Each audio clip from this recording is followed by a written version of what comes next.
Consumables in Dungeons & Dragons are a bit vague when it comes to their rules. In 5th edition, crafting is all but absent from the game, and the rarity system is not very helpful if you want crafting to be a mainstay of your game.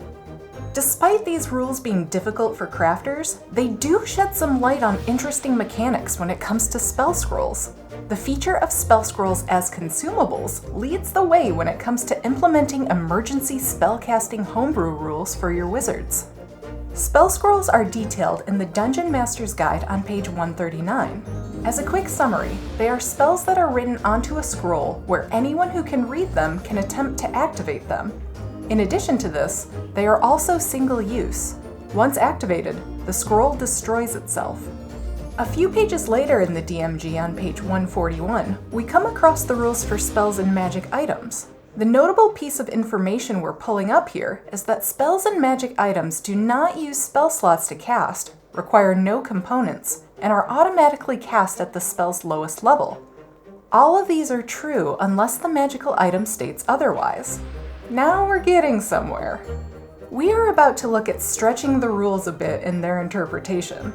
For information on spellbooks, we need to hop on over to the Player's Handbook and take a look at the scarce few paragraphs on page 114.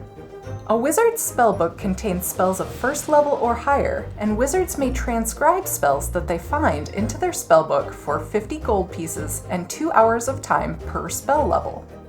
While it is true that wizards get new spell slots when they level up, the way spellbooks are presented suggests that a wizard could know every wizard spell and have a spellbook with spells they simply cannot cast yet. Where this gets interesting is asking if a spellbook is a magical item. What is the difference between a page in a spellbook and a spell scroll? Depending on your interpretation, we'd like to suggest a new homebrew rule: emergency spellcasting.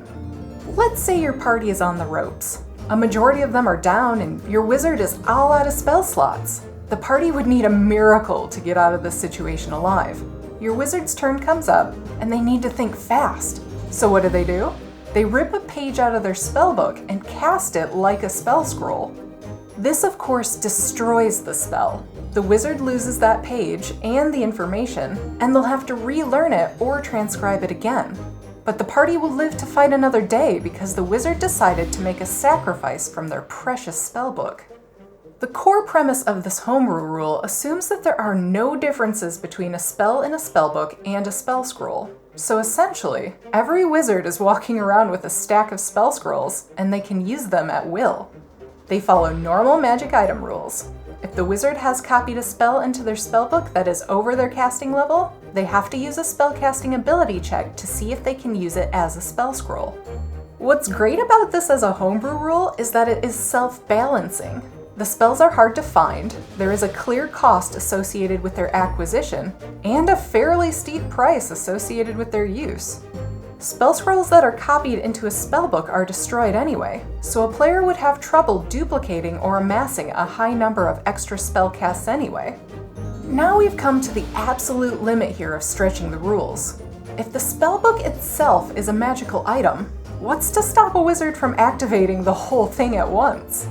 Clearly, this is not really keeping in line with the rules, as a spell scroll is read or activated through understanding. But in the case of a spellbook that a wizard has made themselves, you could argue they understand precisely how each spell is constructed. Let's go back to our example from earlier. The whole party is down except the wizard, and they're unlikely to survive. This time, the wizard knows there is no escape and capture is unlikely, but they're not going down without a fight. The wizard's turn comes up and they activate their spellbook. Every spell they have copied into it casts at its lowest level, simultaneously, targeting the spellbook itself. What does this look like? Well, that depends on the wizard's spells. It also depends on how you would interpret so many spells going off in a single place at once, considering the action limit on a single turn. The spellbook will be destroyed, but a serious amount of AoE damage may also be cast. But you get an opportunity as a DM to decide how all these spells would mix together, and even though this might be the end of your group, you'll have an amazing final scene to describe as a flurry of spells consumes the area before the scene fades to black.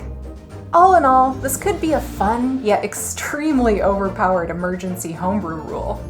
Now, imagine if an enemy spellcaster tried it.